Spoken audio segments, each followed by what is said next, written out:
En libertad, con Jano García.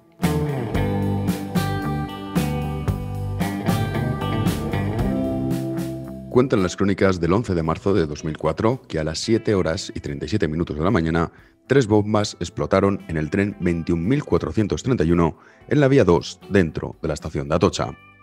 A las 7 horas y 38 minutos, 2 bombas explotaron en el tren 21.435 en la estación del Pozo. A la misma hora, una bomba explotó en el tren 21.713 en la estación de Santa Eugenia. A las 7 horas y 39 minutos, 4 bombas explotaron en el tren 17.305 en la calle Tellez, apenas 500 metros antes de entrar en la estación de Atocha. El pánico y el caos no tardaron en aparecer. Las líneas de emergencia se colapsaron. Los ciudadanos, que habían resultado ilesos, se apresuraron en ayudar a las víctimas. Los servicios de emergencia utilizaban los restos de los vagones como camillas ante la falta de medios y decenas de ciudadanos acudieron como voluntarios para tratar de rescatar al máximo número de personas. Las autoridades políticas, tanto el gobierno dirigido por José María Aznar y la oposición liderada por José Luis Rodríguez Zapatero, condenaron el atentado y acusaron a la banda terrorista ETA. Incluso el PNV hizo lo propio. Pasaron las horas y el número de víctimas ascendía a una velocidad de vértigo, cuando de pronto la investigación dio un giro brusco cuando Ángel Acebes, a la sazón ministro del Interior, anunció que la policía había localizado una furgoneta en Alcalá de Henares y que en su interior los agentes habían hallado 7 detonadores en el asiento delantero y una cinta en árabe con versículos del Corán. Sin embargo, el gobierno mantenía que, a pesar de no estar cerrada ninguna línea de investigación, el principal sospechoso seguía siendo la banda terrorista ETA. Después de la comparecencia de Acebes, un periódico árabe editado en Londres publicaba una supuesta carta de Al-Qaeda en la que se atribuía los atentados. Transcurrían las horas bajo la confusión cuando la cadena SER, con Iñaki Gabilondo como locutor y Antonio García Ferreras como jefe de informativos, decía lo siguiente. Fuentes de la lucha antiterrorista han apuntado a esta cadena de emisoras la posibilidad de que al menos un terrorista suicida se haya inmolado en uno de los trenes. Sin embargo, este dato servido por la cadena SER, que repetimos, recibe información de fuentes de la lucha antiterrorista, de 3 fuentes diferentes. Por cierto, sin embargo, como decimos, tanto el Ministerio del Interior como el portavoz del Gobierno han negado esta información, al menos por el momento. Las fuentes consultadas por la SER confirman que una persona llevaba 3 capas de ropa interior y estaba muy afeitada, una práctica habitual, muy habitual entre los comandos suicidas islámicos antes de inmolarse. A pesar de que el Ministerio del Interior salió al paso para desmentir la información, afirmando que no había ningún dato en esa dirección, la maquinaria propagandística ya se había puesto en marcha por parte del Grupo Prisa, a pesar de que los cuerpos de las víctimas todavía estaban calientes. El rey, en un mensaje a la nación, pidió unidad, firmeza y serenidad por encima de las legítimas diferencias de opinión para luchar contra el terrorismo con la firme voluntad de convivencia pacífica y democrática. Por su parte, el gobierno de Aznar convocó a todos los españoles a manifestarse un día después de la masacre en protesta por los atentados y bajo el lema «Con las víctimas, con la Constitución y por la derrota del terrorismo». El resultado de la convocatoria fue 11 millones de españoles que salieron a las calles para condenar los atentados del 11M. Solamente en Madrid, más de 2.300.000 personas salieron a la calle. Pero la unión dio paso a la confrontación cuando el Partido Socialista Obrero Español, con Alfredo Pérez Rubalcaba a la cabeza, acusó de mentir al gobierno del PP en relación a la autoría de los atentados, y haciéndose eco de la información falsa que había dado la cadena SER, alentó a los españoles a sitiar sus sedes.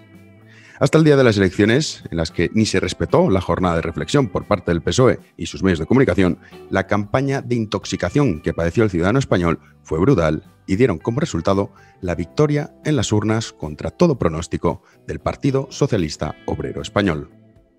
Comenzamos.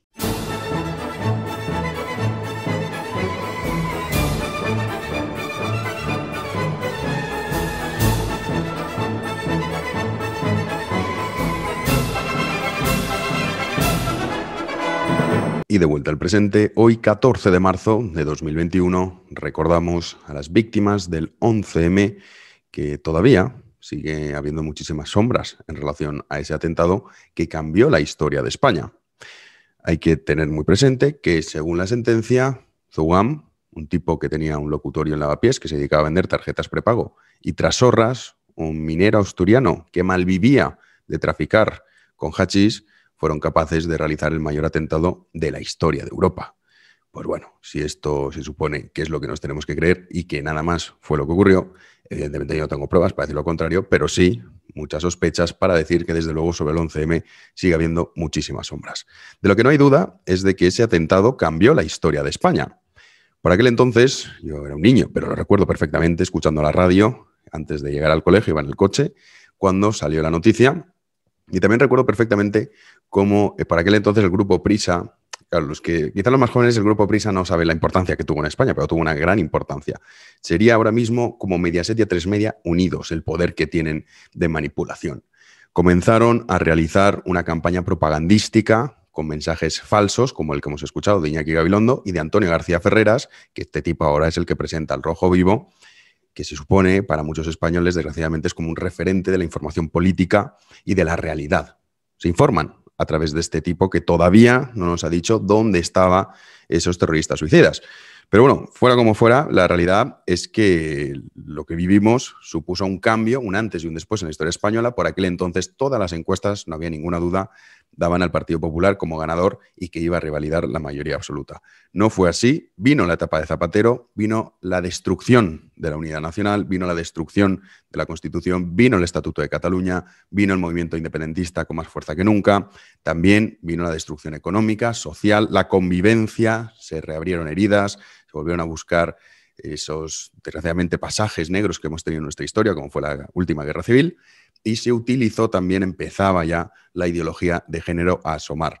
En realidad, Sánchez lo que está haciendo es continuar con el legado de Zapatero, que se vio interrumpido con la victoria de Rajoy, más bien heredó el poder. No es que ganase Rajoy las elecciones, sino que las perdió Zapatero porque su gestión económica fue nefasta, pero no quiso dar la batalla cultural y ahora España se encuentra en una situación muy delicada, no solo económicamente, por lo que estamos viendo con esta pandemia, sino también debido a esa dejación absoluta por parte de muchos para combatir ideologías que son absolutamente nocivas para la sociedad y para el progreso económico del país. Hoy en el programa tendremos a Marcos de Quinto porque, evidentemente, vamos a hablar de qué es lo que ha ocurrido esta semana. Pues alguno no se ha enterado, no vive en España, vive en Marte. Isabel Díaz Ayuso ha convocado elecciones en Madrid. Todo ello previo a esa moción de censura que puso Ciudadanos en Murcia y que parece que no va a salir adelante, aunque esto todavía está por ver. El PP saca pecho, Teodoro García Egea está regodeándose de su gran éxito. A ver, tampoco es gran éxito, simplemente has pagado más, has ofrecido más de lo que ofrecían los demás. Pero en fin, esto lo vamos a abordar ahora. También quiero decir que no lo había leído, desgraciadamente no puedo leer todos los mensajes, muchos mensajes que me decían, Jano, el link a tus libros de Amazon no está bien en YouTube. Ya lo he corregido. Muchísimas gracias por avisarme porque yo no me había percatado de ello. Y también hoy responderemos a las preguntas de los patronos. Conversaremos, como he dicho antes, con Marcos de Quinto, largo y tendido. Pero antes de ello, vamos a dejar una pequeña pausa. Ya saben que si no es que luego se me olvida. Si continúo, se me olvida. Entonces lo vamos a hacer al principio. 5 segundos en silencio para que ustedes puedan dejar su like si son tan amables y un comentario para que así las interacciones hagan que el vídeo de YouTube tenga mayor visibilidad. 5 segundos y empezamos.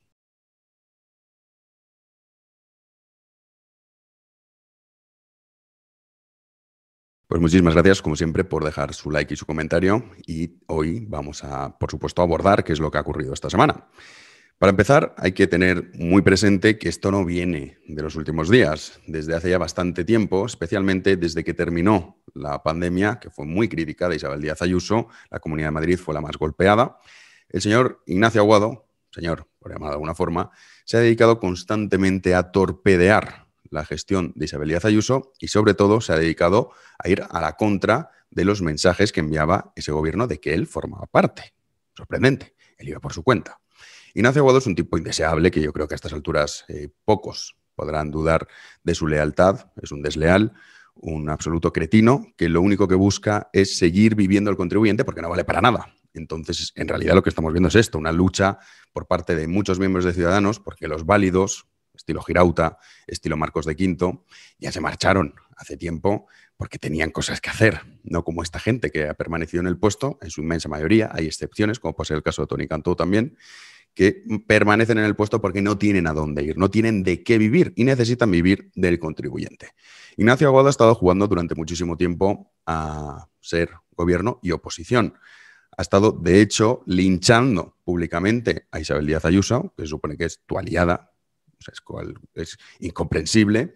Y también hay que recordar, porque aquí somos de memoria corta, hay que recordar que cuando Madrid atravesaba la segunda ola, que también fue bastante fuerte en la Comunidad de Madrid, luego los números, vamos a ver qué es lo que dicen, porque esto de no, hay que cerrar, vamos a ver ahora los números. Lo voy a hacer con los datos de España, lo podríamos hacer con los datos incluso de otros países europeos, para ver hasta qué punto, después ya de más de un año que estamos con la dichosa pandemia, a ver si una maldita vez podemos acabar con ella, después de tanto tiempo se ha demostrado que existen otras alternativas y que lo fácil es encerrarnos a todos.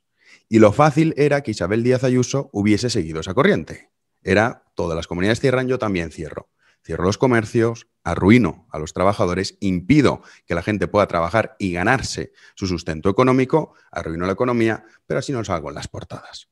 Eso era lo fácil. Incluso su propio partido, ese partido se llama Partido Popular, que yo desde aquí recomiendo a Isabel Díaz Ayuso y a su equipo que desde luego hagan una campaña personalista. Vamos, que no dejase ni a Casado ni a Teodoro García Egea ni siquiera tuitear a favor de ella. Porque lo del Partido Popular Nacional, desde luego que es vergonzoso. Y han estado también atacando constantemente la gestión de la Comunidad de Madrid, sobre todo cuando la incidencia era muy elevada y cuando había una gran saturación en los hospitales, que por suerte se ha podido contener de momento. También hay que decir que estas elecciones, ya de normal las elecciones las carga el diablo siempre, pero en las elecciones en plena pandemia, cuidado que quedan 2 meses, o sea, 51 días. Es una absoluta eternidad hasta que lleguemos al día de las elecciones y que no sabemos cómo se va a comportar y en qué situación va a estar España, sobre todo Madrid, en cuanto a incidencia acumulada, saturación de hospitales, etcétera, etcétera. Muy arriesgado lo que ha hecho Isabel Díaz Ayuso, pero es que también no tenía ninguna otra posibilidad. ¿Por qué?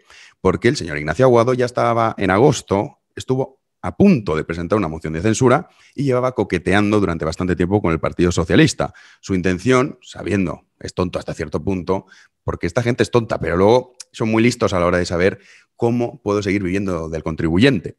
Y sabe perfectamente que Ciudadanos es un partido que está en descomposición, por suerte, porque no tiene nada que ver con el Ciudadanos, que hizo una grandísima labor impagable en Cataluña en un momento en el que los constitucionalistas fueron abandonados por parte del Partido Popular. Ciudadanos, hay que reconocerles esa gran labor que hizo. Lo de ahora es simplemente una gestoría que quedan unos cuantos trepas para seguir viviendo del dinero de nosotros, de los ciudadanos que pagamos impuestos. Entonces, bueno, Ignacio Aguado estaba jugando en esa línea sabiendo que yo, de Ciudadanos, me voy a tener que ir antes o después y a ver si me recogen en el Partido Socialista, porque en el Partido Popular ya no hay sitio, porque está Isabel Díaz Ayuso. Bueno, vamos a repasar las declaraciones que hacía Ignacio Aguado cuando Madrid estaba en una situación muy, muy delicada. Y también vamos a repasar los motivos por los que Isabel Díaz Ayuso convoca elecciones que no son más que simplemente pura supervivencia. La razón es que si te meten una moción de censura en Murcia, sale a los minutos un diputado de Ciudadanos a través del diario.es, que es ese panfleto que tiene Escolar, diciendo lo que ha pasado en Murcia, que tomen nota en Madrid. Los gobiernos no son solo del PP, son de Ciudadanos. Isabel Díaz Ayuso toma nota y me estoy amenazando con que me mete una moción de censura en cuestión de tiempo. Y además sé que usted quiere hacer eso. Lo que pasa es que ahora no se atreve, porque la situación en Madrid, de momento, y repito que esto del virus no se sabe por dónde va a ir. De momento es buena, los comercios están abiertos, la gente está disfrutando de una pseudo libertad, porque desde luego no es como la normalidad que hemos vivido hasta entonces. El pasado fin de semana había un amigo valenciano aquí en Madrid y parecía que él se creía que estaba en Las Vegas, porque lo que vivimos en Madrid es un oasis en comparación, desgraciadamente, con lo que está ocurriendo en el resto de España. Entonces, ante ese chantaje, Isabel Díaz Ayuso convoca elecciones y a partir de ahí comienza toda esa operación por parte de Ciudadanos y esa descomposición, pero vamos a repasar primero lo que decía Ignacio Aguado, cómo ha estado utilizando, sobre todo, a medios como el diario El País, como el diario.es, como La Sexta, para cargar contra el que era su socio de gobierno, que era el Partido Popular, en el que está Isabel Díaz Ayuso. Vamos a escucharlo. Sea necesario hacer una parada, un stop and go, que dicen en la Fórmula 1, durante unos días definidos, 7, 14, 21 días, durante todos hagamos esa parada, consigamos bajar drásticamente la curva y eso nos permita llegar a Navidades con más garantías. ¿Eso es así? ¿Usted se ha comprometido con el PP? Bueno, es que me he comprometido con todos los españoles a que quien presente una moción de censura en plena segunda ola es un irresponsable y tiene un problema moral. 7, 14 o 21 días. Claro, esto es muy fácil decirlo. Cuando tú tienes el sueldo asegurado y cuando, por supuesto, no te importa que los hosteleros o otro tipo de negocios, no solo es la hostelería, hablamos muchas veces de la hostelería, pero es cierto que hay multitud de sectores que están muy afectados, unos más, otros menos, pero especialmente afectados por las restricciones que imponen gobiernos como el que quería imponer Ignacio Aguado. Cuando tú sabes que vas a cobrar 6.000 euros, es muy fácil, y sobre todo si es un miserable que te da exactamente igual el bienestar de los demás, decirle al camarero que va a ser despedido y que va a perder su puesto de trabajo. Decirle al que lleva regentando un bar más de 30 que se va a ver abocado a la ruina. O decirle a esos pequeños comercios que tienen muchos de ellos deudas que están intentando aguantar de forma estoica, que no, que se endeuden, que pidan préstamos. Claro, cretino. Y tú el sueldo asegurado, ¿no? Así es muy fácil hablar. Así es muy fácil decir, no, que cierren todo.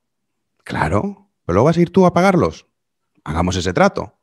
Todos los que digan, no, hay que cerrar esto, hay que cerrar la economía y todos metidos en su casa. Estupendo. Luego vaya usted, comercio por comercio, dando el dinero que han perdido.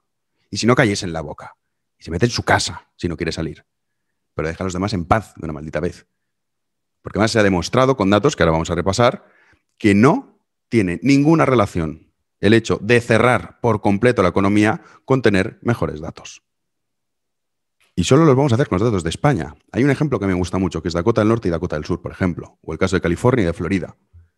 Hay muchos casos en los cuales se demuestra que este virus va a su bola.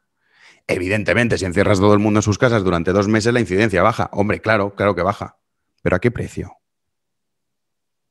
¿Y merece la pena? Porque hay que recordar que Europa, en el caso de Europa, España, fue el país que padecimos el confinamiento más severo. Y somos el país que cuenta con el mayor exceso de mortalidad de toda Europa.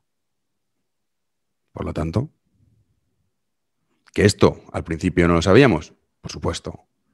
Que al principio no teníamos más remedio que actuar de esa forma porque nos pilló. Bueno, nos pilló. Algunos quisieron hacer que nos pillase esto de sorpresa. Sí. Pero ahora, recurrir a medidas de la época medieval. Ahora, pues Ignacio Aguado es el que lo pedía. Y luego sacaba a pecho, cuando los datos económicos de la Comunidad de Madrid, que uno de ellos es, por ejemplo, que crece 10 veces más que la media de toda España, evidentemente. Y se apuntaba el tanto. Decía, en Madrid hemos demostrado, no, en Madrid, si crecemos 10 veces más que la media, es precisamente por no haberte hecho caso. Y sobre Inés Arrimadas, que también ha escuchado usted el corte, pues, ¿qué les voy a decir? Una persona que yo jamás imaginé que me iba a resultar, en fin, casi insufrible escucharla. Esto me pasa con Pablo Iglesias. Yo cuando escucho Iglesias, ese tono de voz, sobre todo cuando está en plan cañero, no, ahí sí, pero cuando se pone estilo monaguillo, que empieza a recitar una homilía con esa vocecita que pone, me está diciendo auténticas salvajadas, a mí desde luego que me da un asco que no lo puedo soportar. Pues esto ahora me ocurre con Inés Arrimadas. Jamás imaginé que esto me podría haber ocurrido, pero bueno, es que la decepción ha sido brutal. De hecho, si no hubiese sido, se hubiese pasado de lista, pero esto es lo que pasa en política. Esta gente se rodea siempre de aduladores que les dicen que son muy listos, que son muy guapos. Miren el PP Nacional, haciendo el ridículo más espantoso casi a diario. Pues al final acaban en una cámara de eco en la cual se acaba destruyendo. E Inés Arrimadas ha destruido a Ciudadanos, pero también a ella misma. Veremos a ver ahora dónde se coloca. Lo mismo que Ignacio Aguado, que estaba luego el hombre, es que miente Díaz Ayuso, no es verdad, yo le iba a poner una moción de censura. Hombre, no, vamos a fiarnos de ti y de tu partido. Que todo esto lo ha empezado tu partido. En Murcia, con esa moción de censura, posteriormente en Madrid se pusieron mociones de censura, tanto Errejón como el Partido Socialista Obrero Español, y esto hay que decirlo. La mesa de la presidencia de la Asamblea de la Comunidad de Madrid aceptó esas mociones de censura. Prevaricación y fraude de ley. Porque evidentemente si la Asamblea está disuelta tú no puedes aceptar eso. ¿Quién está en esa mesa? PSOE y Ciudadanos. El leal. Veremos, porque estos ciudadanos, más de alguno quedará, por supuesto, se va a quedar sin puesto de trabajo, pero algún que otro, como siga por esta línea, puede acabar incluso metido en la cárcel por lo que están haciendo. Se está poniendo cara de forcadella, más de uno. Y luego, posteriormente, el PSOE presentaba una moción de censura en Castilla y León. Si alguien cree que esto no es un plan orquestado para tomar el poder de todas las comunidades autónomas, de las que no tiene poder ahora mismo el Partido Socialista Obrero Español, porque Madrid es como siempre digo, la joya de la corona, la que todo el mundo quiere tener el poder en esta comunidad. Es la comunidad que más aporta al PIB español y la comunidad más importante, ya no solo por ello, sino también por temas culturales, históricos, políticos, sociales, económicos, evidentemente. Y vamos a fiarnos de Ignacio Aguado. Pues oye, no pasa nada, vamos a elecciones y que los madrileños decidan cuánto se fían de usted. O que voten sabiendo que usted va a apoyar un gobierno del Partido Socialista más Madrid, porque aquí dicen, no, Ciudadanos y PSOE. No. Partido Socialista más Madrid y Podemos. Que decían los ciudadanos. No le gusta. Claro, no le gusta. Porque parece ser que a los madrileños la idea no convence. Esto decía Isabel Díaz Ayuso, los motivos que daba por los que adelantaba las elecciones, defendiendo su postura, a la vez que en una situación como esta a nadie le gusta convocar elecciones, porque, como digo, el panorama es muy volátil y hoy una incidencia acumulada baja, pasado mañana es una incidencia acumulada elevadísima, y a ver qué haces cuando tiene la gente que ir a votar en cuestión de días. Ojo con esto, que para mí es una de las claves de estas elecciones, que no sé por qué nadie está hablando de ello, pero según cómo esté la situación en Madrid en relación a la pandemia, los resultados pueden variar una auténtica barbaridad. Vamos a escuchar a Isabel Díaz Ayuso. Este miércoles 10 de marzo he decidido disolver la Asamblea de Madrid y convocar elecciones anticipadas. Me he visto obligada a tomar esta decisión por el bien de Madrid y de España y contra mi voluntad repetida de agotar la legislatura. La inestabilidad institucional provocada esta misma mañana por Ciudadanos y el PSOE y demás partidos de la izquierda en Murcia, y ya durante largo tiempo en otras autonomías e incluso en ayuntamientos de la propia Comunidad de Madrid, nos ha llevado a esta situación. Quiero disculparme ante los madrileños por esta situación.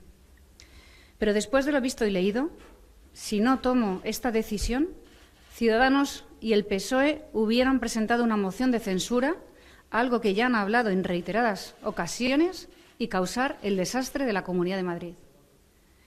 Quiero que sepan que si no llego a disolver la Cámara, las mociones de censura que han presentado los partidos de la izquierda esta mañana me hubieran impedido convocar y, como ha ocurrido en el Gobierno de la Nación, podrían haber derrocado nuestro Gobierno. Que sea la voluntad de los madrileños la que guíe su destino.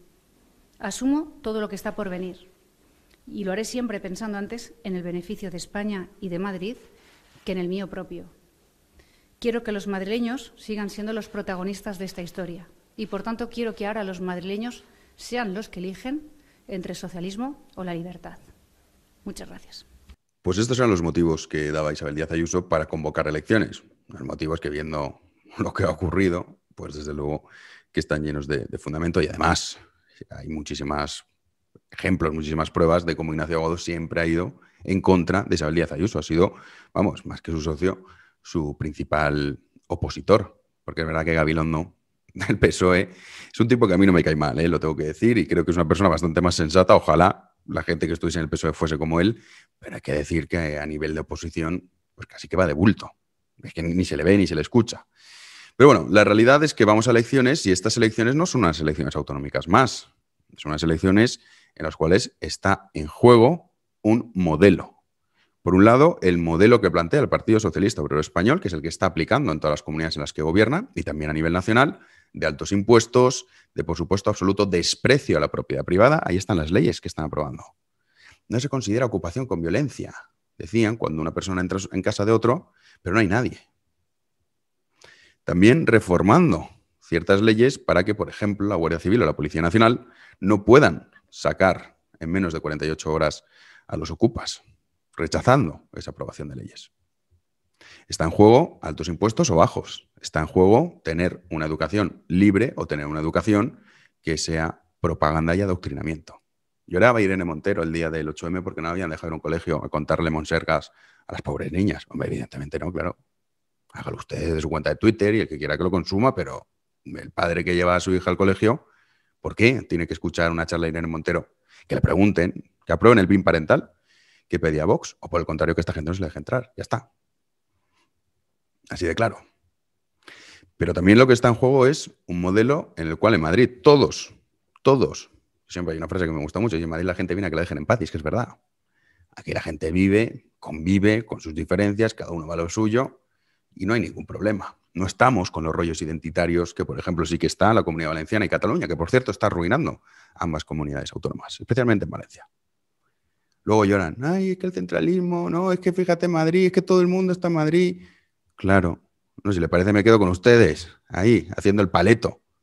Y el aldeano, con estos rollos de no, tenemos que hablar, porque la nuestra lengua, ¿qué?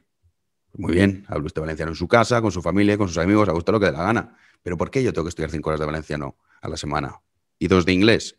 ¿Por qué tengo que aprender una lengua que no sirve absolutamente para nada para ser profesor o para ser médico? ¿Por qué? Luego se quejan, es que aquí no viene nadie, es que se van todos a Madrid. Lógico, claro, sí. Y más gente que se va a ir. La inversión es que no, aquí no invierten. ¿Cómo van a invertir en comunidades autónomas en las que los impuestos a las empresas son brutales? ¿Cómo? Si Madrid crece 10 veces más, y hay un dato que es demoledor, Madrid es la única comunidad de toda España que ha creado empleo efectivo durante este tiempo. La única. La única comunidad que ha creado empleo efectivo. ¿Saben cuál es la comunidad que más ha destruido? Comunidad Valenciana. Que tiene un potencial brutal. Porque Madrid, justamente, pues el mar pues no lo tiene. Infraestructuras, bueno, sí, se han hecho. Pero imagínense, Barcelona, por ejemplo, es una ciudad que tendría muchísimo y tiene mucho más potencial por cuestiones geográficas que Madrid. Sin embargo, Madrid le ha ganado la batalla por, repito, las políticas que se han implementado. Y por eso muchísima gente no va a votar al Partido Popular, va a votar a Isabel Díaz Ayuso. Por esas políticas, por ese modelo que está en juego y sobre todo porque ha sido la única, y hay que reconocerlo, la valentía que ha tenido de no encerrar a los sanos en sus casas y de no arruinar negocios sabiendo que ella iba a seguir cobrando. Y sobre todo sabiendo que de esa forma iba a evitar esos ataques, esos linchamientos brutales que ha sufrido durante este tiempo. Eso es una mujer valiente. No Irene Montero, ¿dónde va a parar? Ni Isa Serra, ni toda esta tropa. Podemita o Carmen Calvo, Adriana Lastra. No. Lo fácil era eso. Arruinar a los ciudadanos a cambio de que te dejas en paz los medios de comunicación. Y sobre todo, te evitas el riesgo que supone, porque es un riesgo, dar la cara de esa forma y demostrar a todos que existen otras posibilidades. Les voy a leer unos datos, además la fuente es del INE, pero para que vean que no es nada sesgado, se publicaron en el diario El País. Bueno, en otros medios de comunicación, pero en uno de ellos el diario El País. El diario El País, no creo que nadie pueda acusar al diario El País de ser un peligroso ayusista. Estos son los datos en relación a cómo, desde que acabó la primera ola de la pandemia y las comunidades autónomas empezaron a gestionar ellas las competencias, empezaron a estar en sus manos sobre el toque de queda. También Ignacio Aguado, una de las cosas que dijo que era mentira. No, estamos pensando en quitar el toque de queda. Mentira. Nadie había dicho eso de la Comunidad de Madrid. Lo dijiste tú, miserable. Para que se lanzasen contra Isabel Díaz Ayuso, la verdad.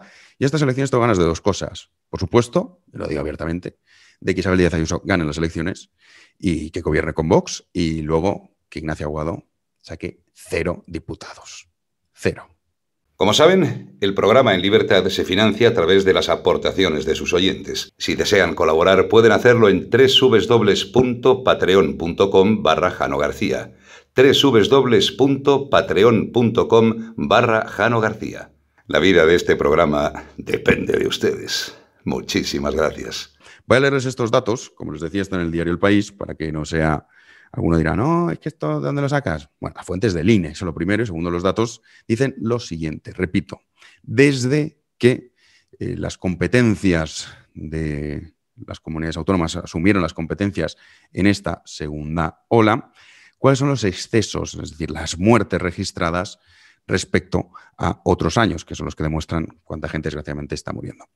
Pues si lo hacemos, lo pueden hacer ustedes por cada 100.000 habitantes o por porcentaje. Si lo hacemos por porcentaje, lo que observamos es que Aragón, 27%, Comunidad Valenciana, 24%, Melilla y Ceuta, grandes olvidadas, por cierto, durante toda esta pandemia, que han tenido números horrorosos, pero como son competencia del gobierno de Pedro Sánchez, todo el mundo chitón.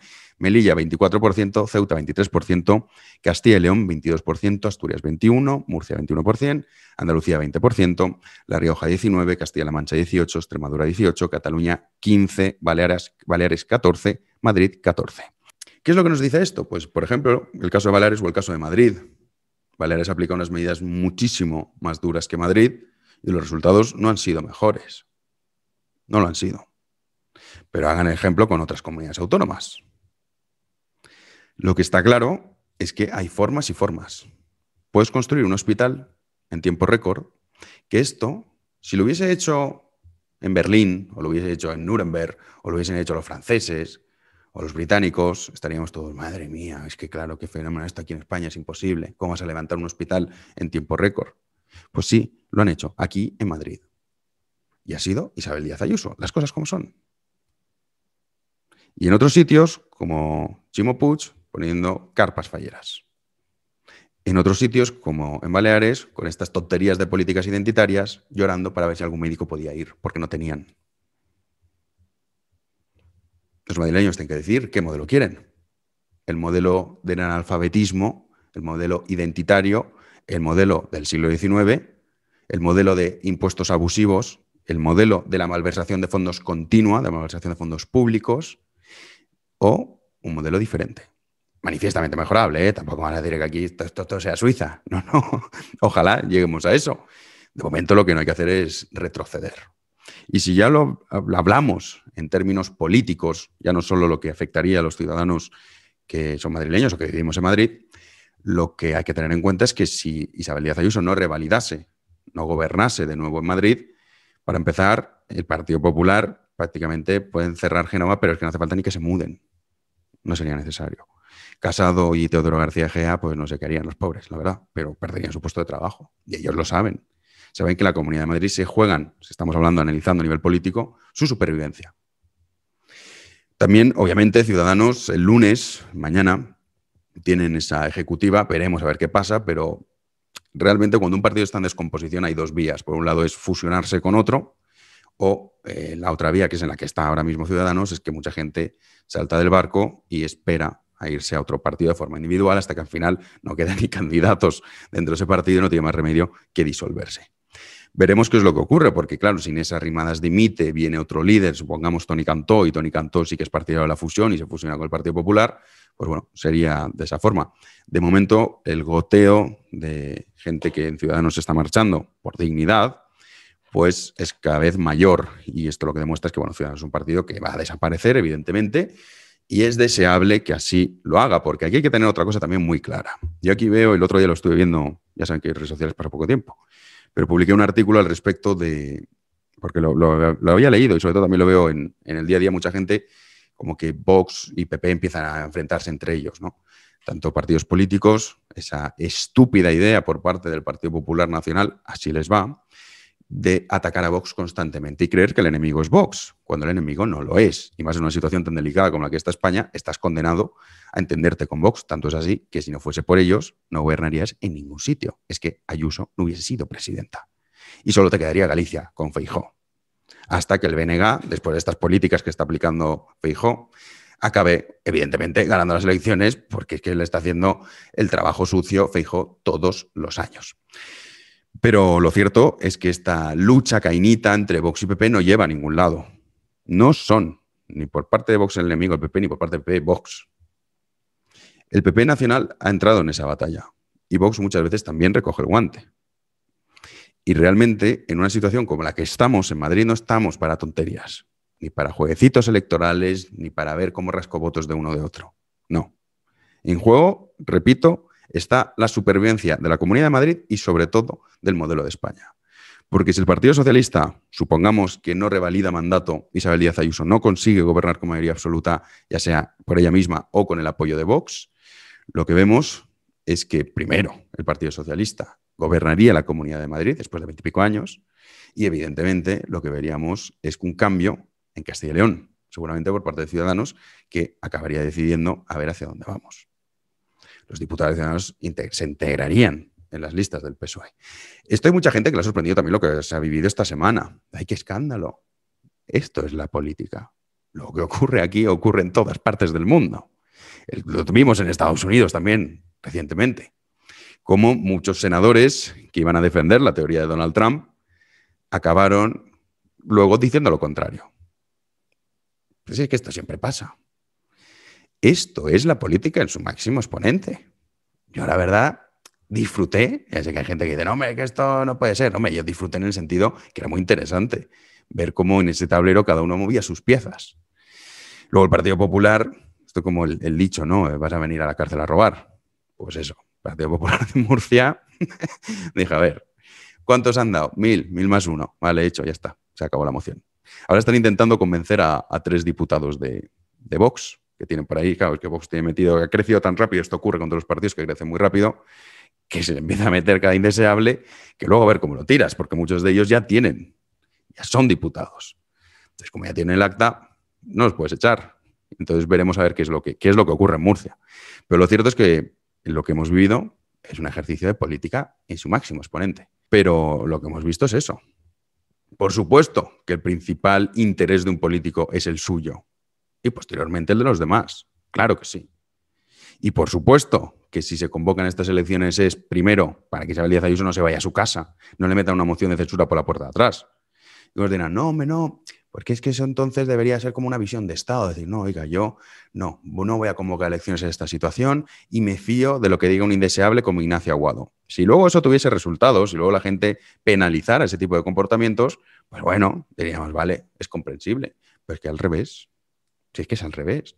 El caso de Sánchez, moción de censura amparándose en un fragmento falso que expuso el juez de Prada, que por cierto lo fue expulsado de la sala de lo penal. Este es lo que quería meter Podemos también en el Consejo General del Poder Judicial. Y moción de censura diciendo que iba a convocar elecciones. Por supuesto, no convoca elecciones hasta que no pueda aprobar presupuestos. Pacta con todo el mundo, con todos los que había dicho que no iba a pactar. Y los españoles hacen que gane, no una, sino 2 veces. Entonces, claro, no, me voy a quedar yo aquí porque luego el ciudadano español va a saber valorar lo que es visión de Estado. Sí, las narices. Pues no. Disuelvo la Asamblea y me voy a elecciones. Oye, y que los madrileños decidan, Ignacio. Decían que se puso a llorar. Leía una crónica en el diario El Mundo que se puso a llorar porque estaba muy dolido con esto. Pues la verdad es que a mí no me da ninguna pena. Porque realmente, si hubiésemos hecho caso a tus políticas, los que hubiesen llorado serían cientos de miles de madrileños. Porque se hubiesen arruinado por tus políticas. Así que no llores tanto, que vamos a decidir quién queremos que gobierne en Madrid. Oye, a lo mejor no se sabe, ya como digo, las elecciones quedan 2 meses. Puede ser que consigas aumentar, que esto es un dato también muy importante. En Madrid la ley electoral, si no superas el 5%, no tienes derecho a representación.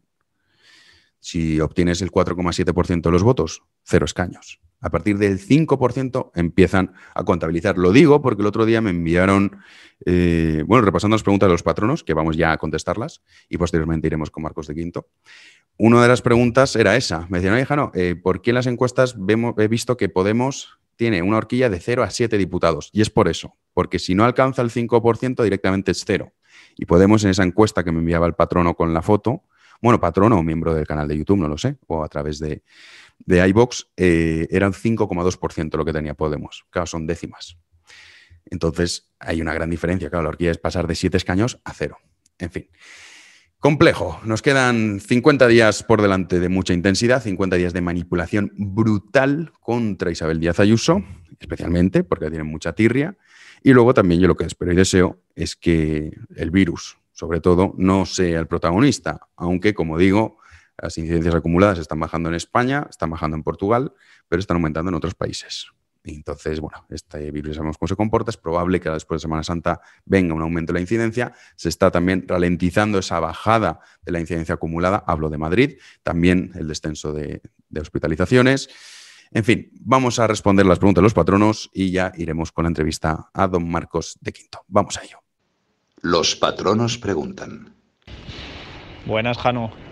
He estado escuchando un programa que hiciste a principios de 2020 y era sobre precisamente el Brexit, y el tono era más bien crítico con la Unión Europea, de que eran un grupo de burócratas, que no los elegíamos, y era un poco como justificando las razones por qué Inglaterra se salía de la Unión Europea. Entonces quería saber si tu postura sigue siendo igual, porque en otros vídeos tuyos sí que he oído que al fin y al cabo defiendes a la Unión Europea, aunque con sus errores y sus fallos sigue siendo mejor que tener la soberanía nacional, al menos en el caso de España. Entonces, de cara a las elecciones francesas del año que viene, quería preguntarte si veías eso como un punto clave en el que, si gana Le Pen, pues la Unión Europea como la conocemos se podría desintegrar y qué escenarios se plantearían para España en tales casos. O sea, entiendo que debe ser negativo sí o sí, pero quería conocer tu opinión al respecto. Gracias. Pues muchísimas gracias por la pregunta. Comprendo que se intenten buscar respuestas absolutas, en esta época está mucha gente en eso, son respuestas absolutas a preguntas que no tienen verdades absolutas. En el caso de la Unión Europea es un ejemplo muy claro. En realidad, depende. ¿Soy pro Unión Europea? Si fuese suizo, pues no. Mi país funciona bien, tengo la soberanía de la política fiscal, de la política monetaria, de la política social, de la política migratoria. Pues no sería un ferviente defensor de la Unión Europea. Al contrario, mi país funciona, no lo necesito. Es bueno para mí, es bueno para los ciudadanos, es bueno para el país estar fuera de la Unión Europea. En el caso del Reino Unido, hay que tener en cuenta que el Reino Unido entró en la Unión Europea, pero no entró en la zona euro. Es decir, la soberanía monetaria siempre la tuvo en sus manos. Por lo tanto, el coste de abandonar la Unión Europea no fue tan elevado. Y en ese caso, en el caso del Reino Unido, hay mucha gente que pronostica un debacle. Yo personalmente creo que los hijos de la Gran Bretaña siempre suelen salir airosos de este tipo de cuestiones, aunque no nos gusten, y yo no creo que eso vaya a ser así. Entonces, en el caso del Reino Unido, sí que creo que el Brexit era beneficioso porque tenían una serie de problemas migratorios y también problemas a la hora de poder aprobar una serie de leyes que iban más por la vía liberal que no por la vía regulatoria, que en muchos casos es la que prevalece en la Unión Europea. Además, el Reino Unido es cierto que dejó escapar acuerdos que presentaba Theresa May mucho más beneficiosos que el último que firmaron, pero bueno, se pusieron exquisitos hasta que al final ya firmaron lo que les echó. La Unión Europea les dijo esto es lo que hay y firmaron. Claro, no había más remedio. Pero lo cierto es que en realidad, si tenemos en cuenta que el dinero es lo que mueve todo, es evidente que tanto el Reino Unido, un país de 67 millones de habitantes, con una renta per cápita elevada, le interesa, al igual que a los países de la Unión Europea, que haya acuerdos de libre comercio. Por lo tanto, ahora con la pandemia es verdad que todo está más engorroso, la situación es más engorrosa, pero lo cierto es que antes o después no se verán tan afectados y habrán conseguido lo que querían, que es recuperar su soberanía al completo y además libre comercio. En el caso de España, evidentemente, claro que defiendo la permanencia dentro de la Unión Europea por pura supervivencia. Podemos explicar porque respecto a los burócratas, ¿cómo funciona? En el caso de España, por ejemplo, o los países que están dentro de la Unión Europea, cuando aprueban los presupuestos generales del Estado, en el caso de España, esos presupuestos generales del Estado que aprueba el Congreso español tienen que recibir el beneplácito de una serie de burócratas que están en Bruselas que efectivamente no ha votado nadie. ¿Esto me parece bien o me parece mal? Me parece bien. ¿Me parece bien o me parece mal que España no tenga la soberanía monetaria? Me parece bien que no la tenga. Y algunos dirán, ¡ay, qué escándalo! No somos libres, la soberanía y no sé cuántos. Lo que usted quiera. Yo, si fuese un hombre perverso, pues sí, diría, no, fuera de la Unión Europea.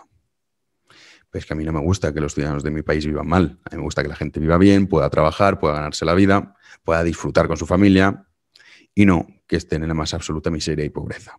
Y hay que tener clara una cosa, porque muchas veces se nos olvida, y es un poco el lenguaje populista que también utiliza Le Pen, que culpa a la Unión Europea, que esto lo hablamos de Francia, pero hay que tener clara una cosa en España. Si España no es ya Argentina, pero ya hoy no es Argentina 2.0, es por tres pilares fundamentales, que son la Constitución española, la monarquía y la permanencia dentro de la Unión Europea. Si mañana España está fuera de la Unión Europea, la política monetaria la tendría Iglesias, Rufián, Adriana Lastra, Carmen Calvo, Pedro Sánchez, etcétera, etcétera. Imagina una crisis como la que estamos atravesando cuando esta gente lo que defiende es apretar el botón para imprimir billetes, para imprimir dinero y así solucionar los problemas. Imagina a esta banda aplicando un presupuesto general del Estado que no pueden hacer con un déficit del 15%. Pues no pueden. Ay, pero es que no somos soberanos, es que el pueblo quiere que hagamos esto. No puedes. Es que queremos imprimir dinero. No puedes. No puedes. ¿Y a qué tiene que recurrir? Al endeudamiento público. Es cierto que ahora, por ejemplo, otra cosa beneficiosa es que nosotros nos estamos endeudando salvajemente. Eso no es beneficioso endeudarse, pero sí que nos estamos endeudando, que es la parte positiva, con unos tipos de interés prácticamente nulos. ¿Por qué? Porque estamos bajo el paraguas del Banco Central Europeo. ¿Qué es lo que va a ocurrir cuando pase toda esta pandemia y la Unión Europea deje de abrir la mano? Cerrará el grifo el Banco Central Europeo, llamará a Pedro Sánchez y a toda la tropa y y cogerán los presupuestos, dirán, mira, Pedro, de esta partida un 20 me la bajas, de esta un 15, de esta un 10, de esta un 8, etcétera, etcétera. No somos soberanos, por suerte. Esa es la respuesta, por suerte. Y el caso de Francia, pues es el populismo. Le Pen dice que el problema es estar dentro de la Unión Europea. Muchas veces utiliza la inmigración. Ojalá fuese la solución esa, pero lo cierto es que el problema de Francia es muchísimo más grave. Porque en los atentados, por ejemplo, terroristas, la inmensa mayoría, ya usted busque la cronología de los atentados que había en Francia en los últimos 15 años, y busque los autores, y busque de qué nacionalidad eran, y sobre todo busque su pasaporte. Y la mayoría, en un elevado porcentaje, tenía pasaporte francés. Por lo tanto, el problema en Francia no se va a solucionar yéndose a la Unión Europea, pero el populismo es esto, es vender a la gente soluciones sencillas, buscar enemigos externos y culpar a los demás de los problemas. ¿El problema de España es estar dentro de la Unión Europea? No, no lo es. Al contrario, es lo que nos salva. ¿Se pueden aplicar políticas liberales dentro de la Unión Europea? Prácticamente todas las que quieras. Dice, no, pues es que a lo mejor no puede llegar a un acuerdo comercial con un país tercero porque la Unión Europea no lo permite. Bueno, bien, sí. Generalmente la Unión Europea llega a esos acuerdos. Eso no lo puedes hacer, ¿vale? No lo puedes hacer. Pero no culpemos a eso como, claro, que no puedo firmar un acuerdo de libre comercio con Camboya, pues es que entonces no, así no es imposible prosperar. No, no, no. Ese no es su problema. Seamos serios. Y dentro de la Unión Europea te resta soberanía. Pues yo prefiero que la tenga Merkel que no, que la tenga este gobierno elegido por el pueblo español. Si el pueblo español fuese otro, pues bueno, podríamos hablar de ello. Aún así, como digo, una vez entras, porque esto que decía Le Pen, el populismo este barato que vende, igual que no, la industria, no sé qué tal, el rollo que cuentan. Lo cierto es que si mañana Francia gobernase Le Pen y dicen, me voy de Europa, vale. ¿Y cuánto vale el franco? ¿Qué valor tiene?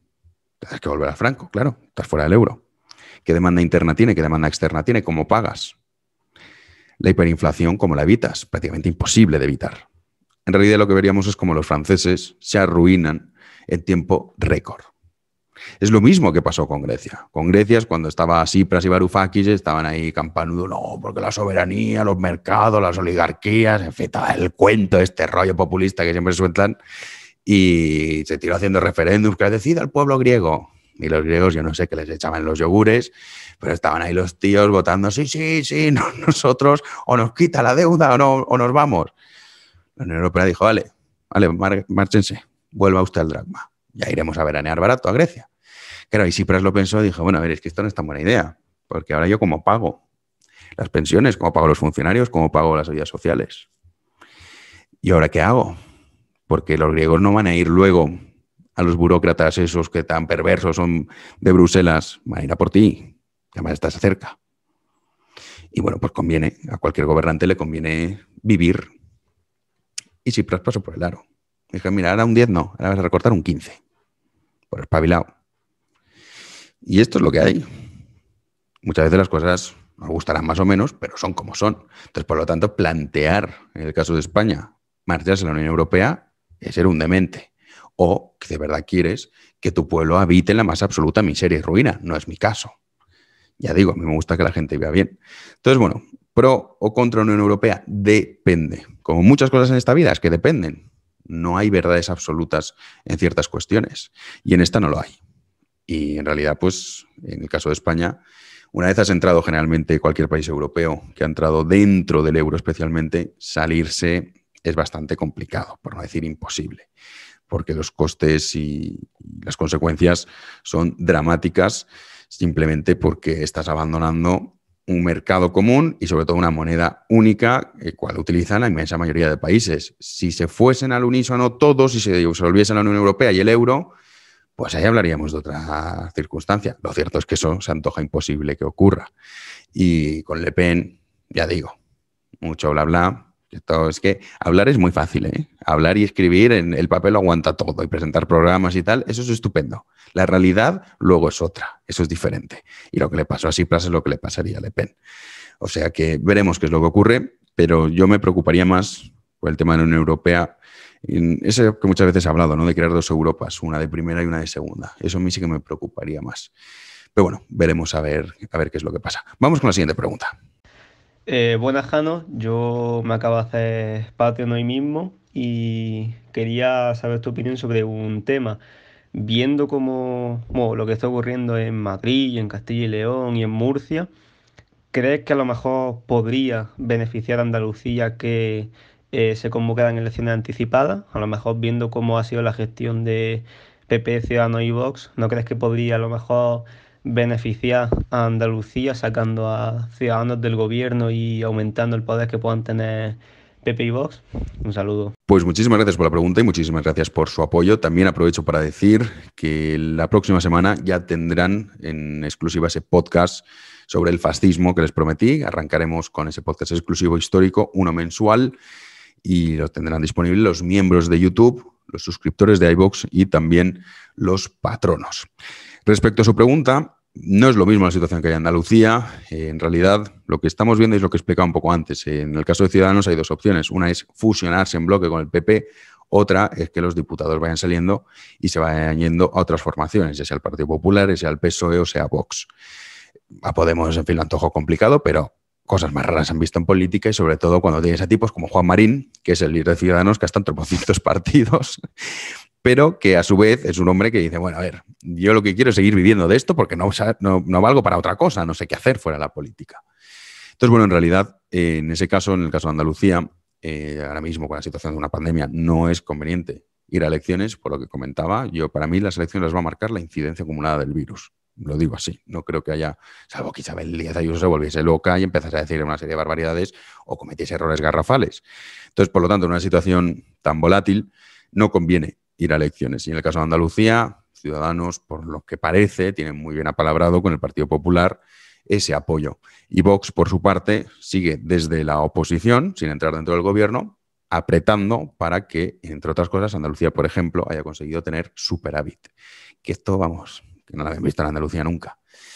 Entonces, bueno, la realidad es que en el caso de Andalucía es diferente, no es lo mismo la situación de Murcia y sobre todo la situación de la Comunidad de Madrid, que tenías un tipo, en el caso de Juan Marín no es el caso, Juan Marín no está todo el día, Juan Marín lleva muchos años en esto, y él sabe perfectamente cómo funciona la política, cuáles son los códigos, y no está todo el día en contra de Juanma Moreno, ni está, al contrario, está ahí en un segundo plano, el tipo sigue cobrando la nómina a final de mes, que es lo que le interesa, y ya está. En el caso de Ignacio Aguado, pues no, es que es un advenedizo que quería ser presidente de la Comunidad de Madrid, que detestaba a Isabel Díaz Ayuso, porque encima lo estaba haciendo bien.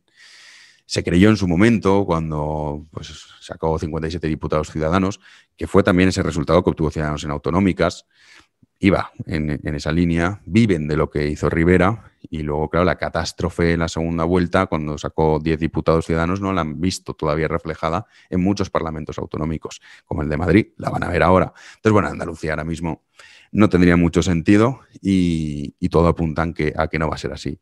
Si no hubiese más remedio, porque te enteras en política, esta gente que hace como que se va mal, se enteran de todo, El Partido Popular de Murcia sabía que esto estaba ocurriendo. Y bueno, ya lo hemos visto, ¿no? Enseguida ha sido 3, pues ahora 3 que no, que ahora se van y son consejeros. Es la política lo que vivimos. Entonces, bueno, en el caso de Andalucía no parece que sea así, por lo tanto la estabilidad siempre es preferible y en una situación como esta todavía más, y no creo que sea conveniente disolver en virtud de que como en otra comunidad ha pasado esto, no. Si supieses que te van a meter una moción de censura o si tuvieses un tipo desleal, en el caso de Ciudadanos de Andalucía, que sabes que antes o después quiere montarte una moción de censura y que está en negociaciones con el Partido Socialista cada 2x3, hombre, pues entonces sí. Pero como no es el caso, yo no creo que sea deseable ir a elecciones en esta situación, excepto si no hay más remedio, y es porque, vamos, te van a hacer un golpe en los despachos. Voy a leer un par de preguntas escritas, muy breves. La primera de ellas me la deja Alba, que me pregunta: hola, Jano, ¿nunca has participado en ningún think tank o asociaciones, juntas, etcétera? Estoy pensando afiliarme a alguno. Muchas gracias por tu labor. Un abrazo. Pues no, nunca he estado en fundaciones, ni asociaciones, ni think tanks, ni rollos de estos. Nunca, nunca. Primero porque no creo en ellos, y yo recuerdo que un amigo mío hace 4 o 5 años se puso muy pesado, 4 años, que estaba metido en el MCRC, que era este rollo de Trevijano y tal. Dice, no, apúntate, no sé cuánto. Y yo, apuntar a eso, para empezar no creo en eso, y segundo, que hacéis una pérdida de tiempo. Eso sí, es que como pasa con los liberales, lo mismo. Los liberales hay un montón de institutos, de think tanks y de fundaciones y de rollos que te venden que ellos van a hacer una revolución Eso sí, previo pago, claro, porque no hace la revolución. Primero usted pague y luego vendrá la revolución. Y luego lo que ves es que se dedican a hacer conferencias, que me parece estupendo. Yo, de hecho, por ejemplo, si me invitan, alguna vez me han invitado este tipo de Students for Liberty y tal, a universidades, sí, voy de la conferencia, pero ya está. No estoy metido en eso, porque este rollo de voy a hacer la revolución, pero necesito tu dinero para ello. Y entonces está todo el mundo ahí poniéndolo. Pues hombre, pues a mí no me gusta engañar a la gente. Y entonces, ¿esto para qué sirve? Para que estos tipos vivan fenomenal, que luego los ves ahí en comilonas y pegándose la vida padre, no hacen nada, su papel es bastante reducido, no tienen alcance, porque si me dijese, no, es que mira, han creado una fundación que tiene no sé cuántos cientos de miles de suscriptores, bueno, suscriptores no sería en el caso, de miembros, y es que está el nuevo lenguaje, de miembros, y mira, están consiguiendo cambiar las cosas en estos sitios, tal y cual. Diría, bueno, vale, o sea, tienen una audiencia, llegan a millones de personas. Diría, vale, merece la pena porque su trabajo se ve reflejado cada vez aumentando, cada vez más gente los escucha, cada vez más gente se acerca a esas ideas, etcétera, etcétera. Pero es que no es la realidad. A mí, de hecho, me han llamado, por suerte ya se ha corrido la voz y me han dejado en paz en numerosas ocasiones, este tipo de fundaciones, que además son muy torpes, porque te vienen con un rollo, primero intentan demostrar que tienen mucho dinero, que son muy importantes, y te empiezan a poner, no, está con nosotros fulanito de tal, no sé cuánto, no sé menos. Y ya. ¿Y quién os sigue? Y lo ves, pues si os sigue la familia. ¿Y a qué os dedicáis? A dar conferencias por el mundo, utilizando el dinero de la gente que está pagando para seguir metiéndoles la moto, que la revolución, es que estoy ahí, estoy a punto de hacerla, pero tú de momento sigue pagando. Tomaduras de pelo las justas. Entonces, yo le recomiendo que no se meta ninguna, porque ninguna vale la pena. Si valiese alguna la pena, se lo diría, ¿eh? Diría, pues mira, esta fundación o esta institución tiene relevancia y además está haciendo cosas y cada vez consigue llegar a más gente y tal. Vale, da la batalla. Pero es que esta gente no está en eso. Esta gente está en montar chiringuitos, son chiringuitos privados que utilizan a gente que no ignorantes, ¿no? Pero pues ilusos, que de verdad se creen que van a cambiar el mundo. Y no. Yo siempre lo digo, yo he hecho más por el liberalismo, escribiendo un artículo y publicándolo en Instagram que toda esta tropa que hay por ahí en este mundillo. Y en principio muchas veces me llamaban a la puerta. Evidentemente ya me han dejado en paz, porque como digo, por suerte se ve que se ha corrido la voz, y si no, si alguien está pensando, que no me llame, porque no voy a participar en ninguna de sus milongas y por supuesto no voy a poner mi cara para que se aproveche esta gente a la hora de utilizar, sobre todo gente joven, que son siempre generalmente los más voluntariosos, que se meten en este tipo de instituciones, juntas, asociaciones, etcétera, etcétera, y realmente eso está diseñado para que 4 listillos se lleven el dinero. Y, por supuesto, pues eso, estén contándonos que la revolución está al caer, pero de momento la cuota págala, porque si no, claro, ¿de qué vivo? Chiringuitos de indeseables. Yo no le recomiendo que entre, siga usted haciendo su batalla, si dice, no, es que tengo ganas de hacer más, escriba más, lea más, abra un podcast, no sé, hay muchísimas opciones antes que, ya le digo, darle el dinero a un tercero que además no va a hacer nada, porque es que no va a hacer nada, mucho bla bla y poco hacer. Cierro la última pregunta ya y vamos con la entrevista a Marcos de Quinto. Carlos me pregunta qué opino sobre la prohibición de Suiza en relación al burka. Pues bueno, en este caso yo soy partidario, evidentemente, que cada uno haga lo que le dé la gana. Pero en el caso del burka es obvio que las mujeres no tienen elección. Si una mujer me dijese, no, es que a mí me encanta ir con el burka. Pues bueno, bien. Pero como no es el caso, pues oiga, en Suiza esto usted no lo puede llevar. Y luego también por un tema de cuestión, primero, pues de dignidad de las mujeres, pero segundo, una cuestión de seguridad también. Todo ir con el rostro tapado en esta época en la que tenemos cámaras por todos lados, tiene sus pros y sus contras. Pero mira, Singapur, ya tengo que hablar de Singapur, una de las razones por las que es el país más seguro del mundo es precisamente porque tiene cámaras casi en todas partes. Hay gente que dice, ya, pues que eso es un atentado. Bueno, a ver, en la vía pública, no se crean ustedes que está en su habitación donde tiene usted una cámara, ¿no? Pero en la vía pública sí. Entonces, cuando la gente dice, no, es que esto es un atentado contra la intimidad, a ver, a mí que me graben andando por la calle fumándome un cigarro, no creo que haya ningún problema. De hecho, lo agradezco para luego poder pillar a los malhechores.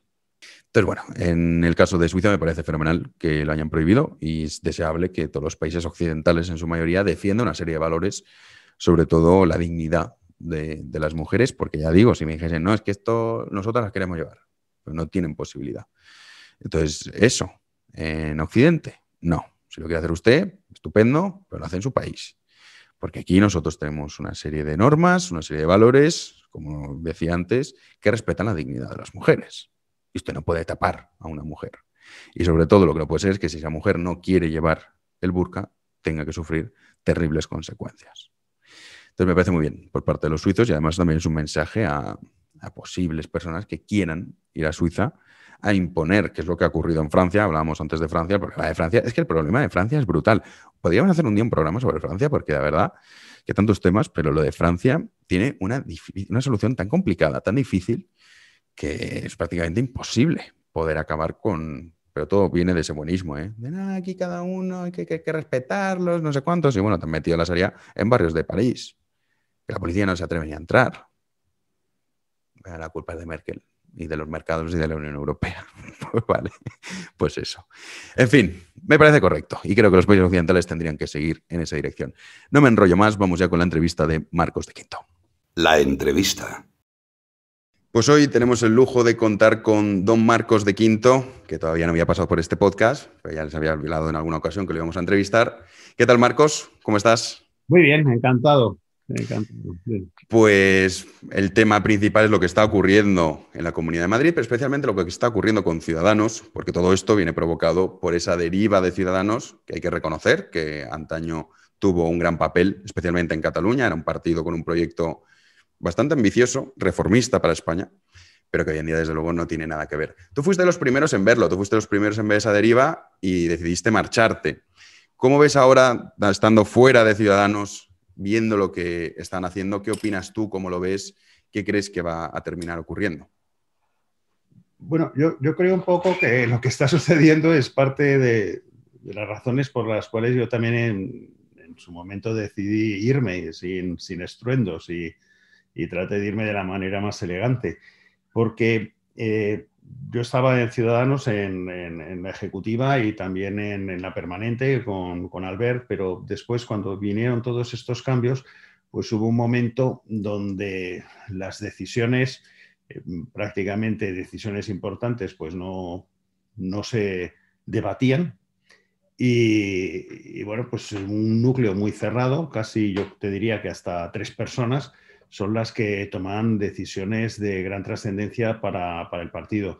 Yo, en un determinado momento, con una de esas personas, con Carlos Cuadrado concretamente, pues dije, oye, mira, yo si estoy en el Congreso y tengo que apretar un determinado botón, me gustaría al menos poder debatir sobre lo que vamos a decidir posteriormente, porque a lo mejor no es siempre estoy de acuerdo y aunque no esté de acuerdo, seguiré la disciplina del partido, pero por lo menos sí me gustaría tener la oportunidad a lo mejor de convenceros a vosotros que haya ese debate. Una vez acordado, pues bueno, lógicamente disciplina del partido. Pero empecé a darme cuenta que en esta nueva etapa mi opinión no les interesaba mi dedo. Entonces digo, oye, si a mí mis opiniones no os interesan y lo único que os interesa es mi dedo para que apriete rojo o verde, para dedos hay muchísima gente, además más necesitada de este salario que te dan por diputado, pues buscaros a otro. Porque yo aquí venía a aportar un poco mi opinión y mi visión de las cosas, pero si es solamente para un tema mecánico, pues oye, hay gente a lo mejor que lo podría hacer incluso con mucha más disciplina que yo. Y yo me marché, y creo que fue notorio cuando hubo que revalidar por 5ª vez una prórroga cuando nos habían engañado con todas las negociaciones de las anteriores. Bueno, pues puestos a qué es lo que pasa ahora. Pues yo creo que ha pasado básicamente lo mismo. Aparentemente, estas 3 personas de la cúpula de Ciudadanos, sin consultarlo con nadie más, porque según nos vamos enterando, prácticamente nadie de la ejecutiva conocía que se iba a producir esto en Murcia, pues han tomado una decisión que es una decisión, a mí me parece errónea. Y esa decisión no se ha tomado en Murcia, esa decisión aparentemente se ha tomado en el Palacio de la Moncloa, entre Bolaños y Cuadrado. Creo que Ábalos también ha estado parte de esa negociación y aparentemente también comentan que el proceso ha llevado casi como 2 meses. A mí me cuesta que cuando se están teniendo estas conversaciones sobre el gobierno de Murcia, posiblemente se haya hablado también de otros gobiernos. Probablemente, es que me parece que sería ilógico que no se hubiera producido, que no se haya llegado a un acuerdo. No me imagino a Ábalos diciendo, no hablemos de la Comunidad de Madrid. Entonces, claro, que esta decisión, la mayor parte de cuadros directivos de este partido se enteren casi por la prensa, pues oye, la cara que se le tiene que quedar a algunos, que a lo mejor estaban haciendo discursos en un sentido y de repente a la noche a la mañana, oye, que nos hemos echado a los brazos del sanchismo, que no es del PSOE, del sanchismo, en esa comunidad. Y digo que a mí me parece, de verdad, que no se sostiene. Es decir, yo entiendo que tú puedes estar absolutamente indignado por las vacunaciones y que hayan saltado las vacunaciones o que haya habido algún tema de corrupción y eso, totalmente de acuerdo. Pero si eso se produce entre dos partidos que tienen unos acuerdos de gobernabilidad amplios, pues lo primero que haces es que no te sientas con Ábalos ni en el Palacio de la Moncloa. Yo me voy a Génova 13 y me siento con Casado y pongo las cartas sobre la mesa, lo que sea, pero eso es lo primero. Pero lo segundo, antes que traicionar de alguna manera a tus votantes y hacer lo que aquellos votantes que votaron en Murcia y que han votado en todas las autonómicas son los mismos que habían votado inmediatamente antes a Rivera y sacó 57. Luego es el efecto Rivera de los 57 escaños lo que hay en estos momentos que se sigue viviendo allí. Y habían votado con un discurso del partido que parece ser muy distinto al que ahora en estos momentos está. Y te comentaba que, por muy indignado que estés con el tema de las vacunaciones, a mí lo que se me ocurre, lo primero de todo, es, si no me están respondiendo en Murcia, cojo y salgo del gobierno. Pero no hago una moción de censura con Sánchez. Me voy del gobierno. Digo, yo no puedo seguir en este gobierno que no me parece que esté actuando de la mejor manera. Y desde la oposición, pues voy a hacer un control exhaustivo, pero ya no siendo parte de ese gobierno, de manera que empujo a que sean obligadas unas nuevas elecciones en Murcia. Pero eso a mí me parece que es mucho más elegante y sobre todo más respetuoso con los que te han votado, que no de la noche a la mañana que uno se entere que por debajo de la mesa se estaban negociando cosas y de repente una moción de censura y echarse en brazos de Sánchez. Y decía de Sánchez y no del PSOE, porque del PSOE en alguna ocasión, me acuerdo, cuando las elecciones para las comunidades autónomas anteriores, hicimos algún acuerdo, por ejemplo, en Castilla-La Mancha, con Emiliano García Paje. ¿Por qué? Pues hice un acuerdo porque Emiliano García Paje se comprometió a determinadas cosas y entonces era un programa de 5 puntos y aunque ellos no nos necesitaban para el gobierno autonómico, porque Emiliano sacó mayoría absoluta, sí hicimos ese acuerdo para poder con ellos, de alguna manera, acordar de determinadas alcaldías. Pero fue con luz y con taquígrafos y con unos compromisos que había por parte de este representante, de que es un representante del PSOE, del PSOE más rubalcabista, del PSOE verdadero, del auténtico, no del sanchismo. De hecho, da la sensación, porque comentabas eso, porque puedes romper ese acuerdo de gobierno y desde la oposición exigir, por ejemplo, para aprobar presupuestos, una serie de decisiones, que es, por ejemplo, lo que está haciendo Vox en Andalucía. Vox, bueno, y la Comunidad de Madrid no forman parte del gobierno, pero sus votos son necesarios. Entonces, se exigen desde la oposición ciertas medidas y se producen esos cambios. En Andalucía, por ejemplo, es donde más se ve. Pero también da la sensación, no sé, Marcos, tú que has estado en política, que no eres político, que entraste a la política a aportar sin ninguna intención, obviamente, de enriquecerte ni nada de esto. Como bien decías, tú no estabas ahí para apretar un botón.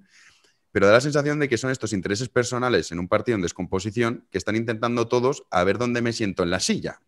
Entonces, no, creo que también es un problema de cómo se premia, desgraciadamente, dentro de los partidos políticos a gente que realmente lo único que va es a vivir de la política y que viene a servirse de los ciudadanos y no a servir a los ciudadanos. No sé si tú tienes esa sensación, no sé si es lo que tú viviste cuando entraste en política. Hay gente buena, sí, hay mucha gente buena, pero luego también hay gente como estos 6 de Ciudadanos en Murcia, que vamos, lo que le echen con tal de poder seguir cobrando al contribuyente. Mira, a mí que cuando entré en Ciudadanos, cuando Albert me dijo, oye, que me uniera con ellos y tal, como independiente, uno de los temas que a mí más me ha apasionado siempre ha sido el tema del talento, el tema del manejo del talento dentro de un partido. Porque yo he manejado pues, una organización mundial con decenas de miles de empleados en los sitios más recónditos. Y puedes tener problemas en Nueva Zelanda, puedes tener problemas en Argentina, puedes tener problemas en Noruega desde la distancia de estar en Atlanta. Y tienes siempre que saber qué es lo que te está pasando en tu organización y tomar las decisiones adecuadas en cada uno de esos puntos. En un partido político, tú tienes una organización de gente repartida por todas las provincias de España donde la mayor parte de ellos dan su tiempo, su trabajo y su esfuerzo a cambio de nada. No hay un salario que te permita, como en una empresa, oye, pues poder premiar, coger y tal. Entonces, toda esta gente, manejarla es muy importante. ¿Y qué es lo que a veces mueve a mucha gente estar ahí? Pues bueno, pues expectativas, ¿vale? Yo estoy en este partido, pero tengo expectativas de determinadas cosas. Y tienes de todo, pues puedes tener gente muy brillante, gente menos brillante, puedes tener gente tal, y es muy difícil contentar a todo el mundo. Cuando la gente no tiene experiencia en el manejo de personas, pues te puedes encontrar en muchos sitios donde la manera más fácil de manejar a tu agrupación o lo que sea, pues sea creando expectativas que luego sabes de sobra que no vas a poder cumplir con ellos. Y entonces te empiezan a resultar conflictos y tal, simplemente por ignorancia de lo importante que es saber manejar gente, decir la verdad, decir a la gente, oye, mira, tú es difícil que vayas algún día a llegar a tal y eso, pero sin embargo, y esas conversaciones, oye, son muy incómodas. Es mucho más fácil decir, uy, tú estás conmigo apoyándote, tú vas a subir tal. Y entonces eso genera muchísima frustración. En general, dentro de un partido, yo lo que he visto es que se suele premiar a la gente brillante, que habla muy bien, que se expresa bien delante de los medios, de las cámaras, del periódico local, de la televisión regional, etc. Pero no necesariamente esa gente es la que mejor maneja el talento humano. Y entonces te encuentras con esos conflictos. Generalmente los partidos suelen entrenar a la gente en cómo hablar con los medios de comunicación, pero nunca suelen entrenar a la gente en cómo realmente manejar a las personas y llevar a las personas. Y ahí es donde te encuentras pues, con un montón de resentimientos, de fobias, de cosas. Esto no es un tema de Ciudadanos, esto es un tema en general de la política. Yo que es un tema esto que me interesa mucho, yo quería utilizar muchos de los procedimientos o procesos que tú puedes tener en una gran empresa, aplicarlos dentro de un partido. Para mí eso hubiera sido maravilloso y digo, mira, yo dentro de 3 años, 4, me voy de la política y me puedo dar en estos momentos una consultoría de cómo estructurar procesos y procedimientos dentro de partidos, cómo que sea transparente el por qué una persona alcanza determinados puestos, cuáles son las cosas de valía que tú quieres y evitar de alguna manera el dedazo y el nepotismo que suele existir. Pero bueno, no salió. No te dejaron. Pero, por ejemplo, la tecnología hoy en día con un teléfono móvil y tal, es muy fácil que tú, por ejemplo, a todos tus militantes, todos los viernes o lo que sea, les mandes un cuestionario no muy grande, de 10 preguntas o de 7 preguntas, con preguntas abiertas como ¿te sientes escuchado? ¿Recomendarías formar parte de este partido un amigo tuyo? Etcétera. Y si de repente te das cuenta que sistemáticamente los datos que estás teniendo en promedio en Palencia son mucho mejores de los que estás teniendo en Zamora, dices, oye, a ver si tengo yo un problema en Zamora. Y el problema es que los problemas, antes de que realmente estallen, siempre son solucionables. Pero una vez que el conflicto ha estallado, ya reparar el problema cuesta mucho. Entonces, de manera preventiva, tener todo este tipo de cosas a mí era un tema que me gustaba. Yo estaba muy enfocado, era el responsable de talento dentro del partido, independientemente de que luego iba a ir el portavoz de Economía y de Industria del grupo parlamentario. Pero bueno, ya me he dado cuenta muchas veces que lo del talento no interesa. Lo interesa es decir, quiénes son mis fieles, quién yo me fío, quién no me fío y tal. Y Albert tenía una posición distinta. O sea, Albert era una persona que en un determinado momento abría el partido para que entrara talento, que entrara gente.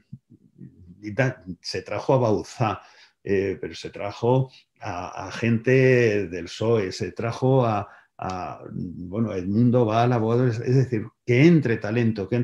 Aquí no le importaba, no se sentía intimidado por toda esa entrada de gente. Y sin embargo yo creo que ahora en esta fase es un poco, hay como más inseguridad en algunos de los cuadros de arriba del partido, donde en el fondo lo que quieren son leales, aunque no sean muy talentosos, y tratar de protegerse de alguna manera. Y eso pues es triste. Un partido que empieza un poco así a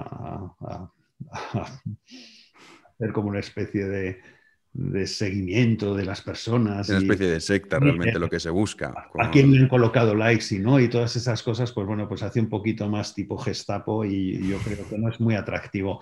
Ese tipo. Y hay una cosa que me sorprende, Marcos, y es, por ejemplo, yo recuerdo Albert Rivera, es evidente que era el líder de Ciudadanos, con él empezó todo, el movimiento de Ciudadanos, el gran éxito que obtuvo, luego también la debacle, también fue quizás por un problema de estrategia, etcétera, etcétera.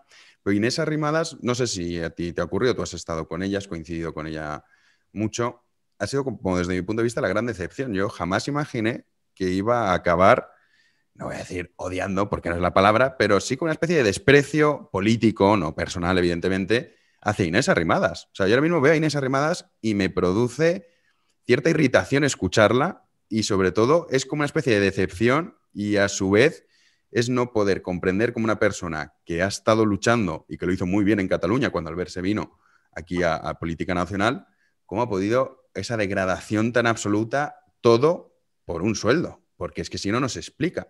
¿Cómo ves tú Inés Arrimadas ahora? Si de verdad crees que es una persona que, en fin, no sé, ha cambiado o no, o tú crees que no, que es una brillante política o que lo está haciendo bien, no sé cuál es la imagen que tú tienes de Inés Arrimadas y por qué se debe ese gran cambio. Mira, bueno, vamos a ver, Inés es amiga, yo la tengo un grandísimo respeto en lo personal, y entonces pues me es un poco incómodo el hablar ya de temas así como un poco personales. Yo puedo criticar estrategias, pero el otro, Jano, yo prefiero no meterme. Lo que sí es importante... No, personal, no, claro. O sea, a nivel personal yo no hablo a nivel personal, digo a nivel político. Lo que sí es importante es que Inés Arrimadas era Inés Arrimadas y un equipo. Y un equipo de comunicación y un equipo tal, y estaba un secretario general que era Villegas, y estaba un tal Fernando Páramo. Había todo un equipo dentro de qué era lo que convenía que Inés hiciera, que no hiciera, que tal, que cual, y había un equipo. Ese equipo no existe hoy en día. Está Inés y hay pues una persona cerca de ella que se llama Carlos Cuadrado, que era entonces el tesorero, más o menos, o el jefe de administración, y que no estaba metido en temas de estrategia. Ahora él ha cogido esos temas de estrategia, y yo creo que hay unos errores de cálculo y una falta de visión tremenda. Porque una de las cosas que sí tenía Albert y que tenía parte del equipo era un olfato político espectacular. Que eso demuestra toda la trayectoria del partido. Todo lo que él dijo fue acertando, hasta que en el último momento, en esas últimas elecciones del 10 de noviembre, falló. Pero falló una vez. Había acertado 200 antes. Y ese olfato político es lo que había llevado a un partido que sabes que en intención de voto superó incluso al PSOE y al PP antes de esas elecciones. Entonces, bueno, pues lo que sí hizo es que es un político que ha salido, y esto sí que es histórico, un político que sufre una absoluta debacle por cumplir sus promesas electorales. Es algo curioso, porque yo creo que estaba muy mediatizado por esto de la veleta naranja, etcétera, y hay un determinado momento en que Albert, hace un programa electoral, durante toda esa campaña explica lo que están mintiendo los demás, sobre todo Sánchez, y lo que va a pasar, y cuando termina la campaña, él cumple exactamente, con 57 diputados, él cumple exactamente lo que ha prometido en campaña. Y además, sistemáticamente se produce lo que él había advertido que se iba a suceder, que iba a pactar con Podemos, que tal, que cual. ¿Y qué hace la sociedad española? La sociedad española, a los que han mentido en campaña, que decían una cosa y luego hacen otra, los premia. Y a él, que es el único que todo su programa y todo lo que ha dicho cumple la palabra, lo castiga y lo deja en 10 diputados. Entonces, bueno, es así. Pero es muy curioso y es una lección muy interesante también para tener. Esto que comentas tú, por ejemplo, salvando las distancias, lo que le pasó a UPyD. UPyD era un partido cuando había muchísima gente que estaba indignada con la corrupción, que se gastaba el dinero de sus afiliados en entrar en el banquillo y la ciudadanía, los ciudadanos españoles, lo que hicieron fue castigar a UPyD haciendo que desapareciese. Que luego también es verdad que hay errores de cálculo, de estrategia, que también es lo mismo un poco que le pasó, que le pudo ocurrir a Albert Rivera, lo que le pasó a Rosa Díez en su momento, de no querer fusionarse con Ciudadanos. Pero bueno, en definitiva es que el partido que se gasta el dinero de sus afiliados en sentar en el banquillo al personal, los españoles dejaron de votar. Pero volviendo un poco a Ciudadanos, ¿tú crees que Perdón, lo que ha dicho de Rosa Díez exactamente es lo que le ha sucedido, lo que está sucediendo con el tema del PP. El PP, yo creo, Casado no ha hecho ningún tipo de OPA hostil. Yo siempre he visto a Casado con una grandísima amabilidad y paciencia hacia Ciudadanos.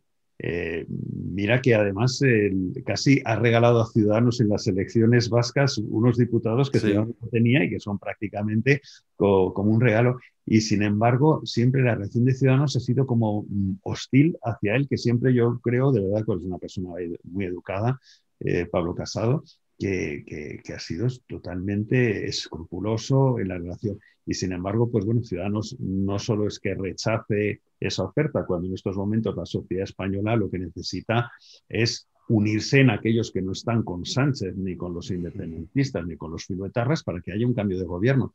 Y va Ciudadanos y rechaza esa mano tendida, y por otra parte coge y hace esto de Murcia, por lo cual, viendo lo que pasó con Rosa Díez, esto a lo mejor estamos viviendo un día de la marmota. ¿Pero tú crees que Ciudadanos acabará desapareciendo? O sea, yo lo que veo es, por ejemplo, estas elecciones en la Comunidad de Madrid, que el resultado, o más bien quién gobierne, porque el resultado quizás es más fácil de aventurar, que va a ganar Isabel Díaz Ayuso.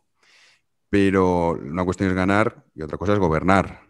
Y yo creo que eso pasa por, según hasta qué punto Ciudadanos deja de tener representación. Es decir, hasta qué punto ese trasvase de votos que en un momento dado se fue a Ciudadanos en las pasadas elecciones, que obtuvo muy buen resultado, hay que esto no hay que olvidarlo, hasta qué punto se desintegra. O sea, si Ciudadanos saca representación, pues fenomenal. No sé, ¿tú cómo lo ves? Si crees que Ciudadanos va a acabar desapareciendo, yo creo que es cuestión de tiempo, pero si va a ser una caída tan a plomo, tan fuerte, por ejemplo, en estas elecciones de Madrid. Depende de lo que llames desaparecer. Vamos a ver, yo creo desaparecer me refiero a sacar, o sea, no tener representación en Madrid. Yo digo que Ciudadanos ha desaparecido en el sentido de que el proyecto que tenía Albert Rivera pues, ha cambiado, es otra cosa. Igual que ha desaparecido el PSOE. Bueno, queda todavía algún reducto, porque tienes ahí a Emiliano García Paje, que antes mencionaba, y tal, que representa de alguna manera pues esos valores, ese constitucionalismo, ese tal, pero los partidos migran. El otro día estaba colocando un tuit porque tanto se habla del transfugismo, y de repente digo, oye, pero ¿qué pasa cuando el tránsfuga es el partido? Es decir, no es el diputado, es el partido. O sea, que de repente un partido que dice y que ha llegado ahí diciendo que con el sanchismo no, tal y cual y no sé qué, y la corrupción, y de repente se junta con los corruptos del PSOE.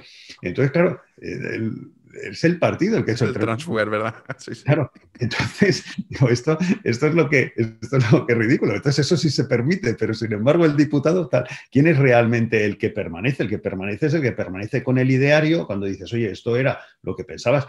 Y Girauta es una persona que permanece fiel a lo que él ha entendido y lo que ha sido el partido. Ahora que el partido me lo han cambiado, que se ha vuelto socialdemócrata, bueno, pues es que un partido liberal es lo que hacía falta y es el hueco, pero que ahora tácticamente pues interesa volverse un poquito socialdemócrata, pues entonces has dejado huérfano. O sea, el partido ha transfugado y los liberales nos hemos quedado agarrados de la brocha.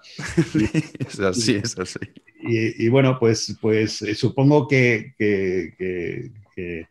eso pues va a tener un coste, y puede ser que le vayan muy mal las cosas. Fueron mal las cosas en las gallegas, en las vascas, independientemente de lo que sucedió con el regalo de los... Sí, regalo para que tuviese una representación, porque si no eran 0 diputados. Y las catalanas, yo creo que las catalanas eso. Ha sido un desastre las catalanas, pero las catalanas también, que sacaron 6 diputados, creo, ¿no? Sí, 6, justo. 6 diputados. Y van y le echan la culpa a Albert Rivera. Y yo me quedo alucinado, porque en julio, justo antes ante las catalanas, en julio, ya había pasado Albert Rivera. Albert Rivera llevaba ya un año ya fuera de la política. Y en junio había encuestas hechas por el CIS catalán que le daban 14 diputados a Ciudadanos. Era una bajada, pero eran 14 diputados. Cuando de repente, de julio a las elecciones, bajan a 6, eso ya no es Albert Rivera. Digo, por lo menos los 14, con Lorena Roldán daban 14. Hacen este cambio a Carlos Carrizosa. Sí, Carrizosa, Lorena Roldán se va al PP. No le quiero ya echar la culpa, pero dices, oiga, que de 14 bajar a 6, en la era ya post-Rivera, algún tema tendrá la estrategia de Carlos Cuadrado o algo, porque si no me lo explico. Ya vale de utilizar el comodín al muerto, al guerrero muerto, pues seguirle dando lanzadas, porque Albert Rivera ya de esto no tiene la culpa. Pero bueno, ¿tú crees que acabará desapareciendo o crees que aquí en Madrid vamos a ver un resultado que permita que Ayuso siga gobernando? Porque claro, esta es otra. O sea, si Ciudadanos obtiene, aunque sean 3 diputados, pueden ser clave de gobierno. Y está claro que después de lo que ha pasado se antoja muy complicado que pudiese reeditarse ese pacto. Es que el problema que hay ahora, te lo digo por gente que yo estoy metido dentro de Ciudadanos, conozco votantes de Ciudadanos, muchos. El problema es que incluso si tú tienes todo tu cariño para que le vaya bien a Ciudadanos, en las próximas elecciones de Madrid, por poner un ejemplo, porque ya serían las cuartas elecciones, ya te he dicho, gallegas, vascas, catalanas, debacle en Cataluña y Madrid, que es un feudo más o menos de Ciudadanos, pues resulta que se juegan una debacle tremenda. ¿Y por qué se la juegan? Porque imagínate tú, madrileño, que tienes ahora que votar. Y aunque le tengas mucha simpatía a Ciudadanos, dices, es que si Ciudadanos, una vez que yo haya votado, se alía con el PSOE, ¿qué pasa con el impuesto de transmisiones? ¿Qué pasa con el impuesto de patrimonio? Oye, vamos a ver, ¿qué pasa con la Fiscalía de Madrid? ¿Van a tratar de hacerla y armonizarla con la de Valencia, con el desastre de la Fiscalía de Valencia? Entonces, aunque yo en el ideario yo pueda querer mucho a Ciudadanos, pues me voy a asustar. Digo, oye, que con las cosas de comer no se juegan. Y mientras no tenga claro esto, porque ya me lo han demostrado en Murcia o lo que sea, porque mañana pueden decir, oiga, que es que ha robado una caja de clips del PP, moción de censura, porque con nosotros contra la corrupción. Dices, bueno, pero ¿qué te vas de Guatemala a Guatepeor? Claro, esa interrogante que tienes sobre qué va a pasar con tu voto respecto a temas concretos, como puede ser la fiscalidad de la Comunidad de Madrid, pues va a hacer mucha gente que, aunque no le guste votar al PP o que no le guste votar a otras alternativas, pues digan, oye, yo entre tanto voy a votar con la cartera y tal, porque oye, vete a saber. Claro. Y luego también lo mismo sobre las restricciones de la pandemia y tal, dices, oye, pues más o menos en Madrid las cosas se han ido manejando sin extremismos, pero ¿qué pasa? Vamos a ir a votar ahora un partido para que nos hagan en Madrid... Sí, bueno, Aguado estuvo durante muchísimo tiempo el stop and go, que decía él, de 2, 3, 4 semanas. Claro, se ha fastidiado. Él tenía el sueldo asegurado y los comerciantes que les den. Eso así... Ese es el problema, y eso es lo que te voy a decir, que incluso aunque haya simpatía hacia la marca Ciudadanos, que mucha gente posiblemente en estas elecciones va a empezar a preocuparse del impacto que puede tener luego en políticas reales el que Ciudadanos se vaya con el PSOE. Sí, yo desde luego, a mí es que ya hasta me cuesta llamar Ciudadanos a lo que es hoy en día esa gestoría, porque es que ya para mí no es ni partido. Y yo desde luego lo digo abiertamente, deseo que desaparezca y que Ignacio Aguado no tenga representación, pero bueno, esto ya lo decidirán los madrileños. Has hablado de fiscalidad. Vamos a cambiar de tercio, porque tú fuiste vicepresidente de Coca-Cola, conoces mucho el mundo empresarial y has hablado de la fiscalidad, de lo importante que es tener unas políticas con unos impuestos bajos para la inversión, etcétera, etcétera. Hablando un poco de esto, la Comunidad de Madrid, a ver, también algunos lo pintan como si esto fuese Luxemburgo. Tampoco es eso. O sea, tenemos fiscalidades más bajas que el resto de otras comunidades autónomas, pero bueno, estamos todavía años luz de ser una comunidad autónoma con unos impuestos realmente bajos. Es cierto que son más bajos que otras, eso es verdad. Pero tú, por ejemplo, ¿cómo ves, Marcos, ya no a nivel político, sino también a nivel social, la imagen que hay de los empresarios aquí en España, la imagen que hay del rico, la imagen que hay de aquel que quiere emprender? O sea, como que está mal visto el sector privado. ¿Qué sensación te da a ti cuando que has estado, ya te digo, vicepresidente de Coca-Cola, nada más y nada menos, que has estado tanto en ese mundo, que sabes la importancia de las empresas?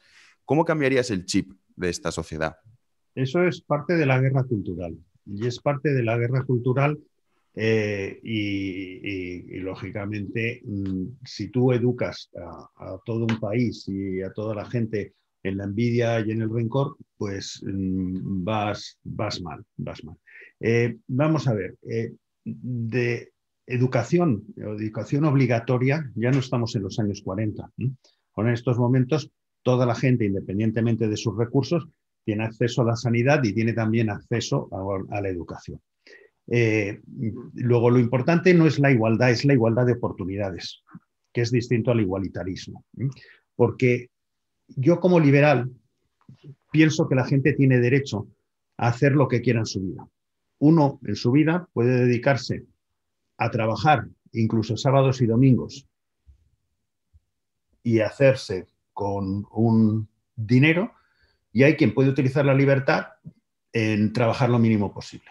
Yo ambas cosas me parecen respetables. Yo no estoy criticando al que toma una decisión en libertad y al que toma otra. Lo que es inaceptable es que el segundo pretenda luego vivir como el primero, que le fiscalicen al primero y que le den dinero del primero. Eso que a mí me parece absolutamente inaceptable. Mientras la gente honradamente tome sus decisiones y gane el dinero que tenga, pues es suyo y bien empleado, y que lo haga en libertad. Y bueno, si aquí, sin embargo, hacemos lo que yo llamo la religión de los imbéciles. Y esto es muy, muy, muy dañino. Vamos a ver, una persona que ha podido estudiar y que realmente no le ha apetecido mucho.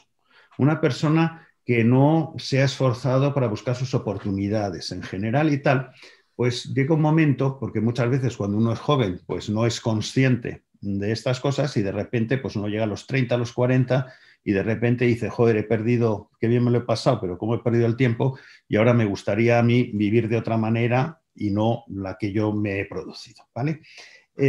Pero imagínate que viene alguien con coleta o como sea y se te acerca a este chico y le dice, no te eches la culpa a ti, no. La culpa de que tú te vayan mal las cosas no es tuya. La culpa es de Amancio Ortega o de no sé quién, que son unos cabrones, ¿vale? Y entonces el tío dice, ostras, eso es muy interesante, o sea, que yo no tengo la culpa. No, tú eres una víctima y estos tal. Y además, para que tú vivas bien, vamos a ver si le quitamos el dinero a Amancio Ortega y te damos a ti una parte y a tus amigos. Ostras, eso suena bien. Qué bien. Pues ya está. Pues eso lo compro. Ese producto es el que se está vendiendo a mucha gente. Entonces se les vende resentimiento respecto a gente que no tiene nada que ver y vamos a quitarles ellos el dinero que tú no tienes y que vas a vivir tú mejor. Y entonces, aunque es un tema injusto, y creo que la mayor parte de gente dice, joder, la verdad es que es injusto, porque eso va a quitar a Amancio Ortega si el hombre ha currado un montonazo. Pero como me conviene a mí, y los ricos son muy pocos y tal, y que se lo quiten y que me vienen a mí, pues fenomenal. Y es un tema que se compra.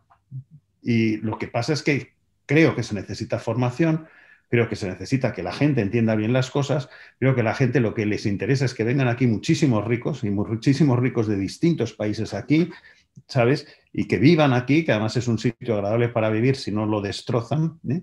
Y bueno, y que la gente se responsabilice, porque no son niños. Ahora el Estado paternalista que trata a la gente como niños y que les dicen que no tienen la culpa de nada y que ellos se lo van a solucionar y tal, pues bueno, pues van a generar a lo mejor un país bastante invivible porque no motiva para nada esto. Tema curioso es que los medios de comunicación que están pasándolas fatal y todos los digitales y todos estos, que encima además piden subvenciones y todo, y resulta que los youtubers que no reciben ni una subvención del Estado ni nada y que además no por sí mismos han salido hacia adelante, ahora les atacan porque quieren el dinero de esos chicos jóvenes a los cuales no reciben subvenciones ni nada y se han sacado por ellos mismos, ¿sabes? Se han buscado... Es una especie de emprendedores, que pones una cámara, empiezas a realizar un producto y compites además, porque hay una gran competencia y tu producto tiene que estar a la altura para que la gente lo consuma y luego, pues eso, si solicitas que se hagan patronos, que apoyen... Que se ponga una cámara y tal, lo que pasa que como dan la brasa no pueden tener... no pueden tener gastos publicitarios y tal y eso porque no tienen audiencia, pero oiga, haga usted otra cosa, pero claro. No coja y le quite el dinero a ellos que se han buscado la vida sin pedirle dinero a nadie, ¿sabes? Ni pedirle dinero al erario público, y están triunfando, pero ahora que se lo quiten ellos para dárselos a los que luego viven de la propaganda oficial. Sí, tienes toda la razón. Nos quedamos con esa última reflexión que has hecho sobre la guerra cultural, que es verdad que es muy importante, porque muchas veces buscamos milagros, pero claro, si la sociedad tiene un concepto erróneo, a ti te ha pasado, por ejemplo. A ti, yo me acuerdo la primera vez cuando dijiste que entrabas en política, te intentaban estigmatizar.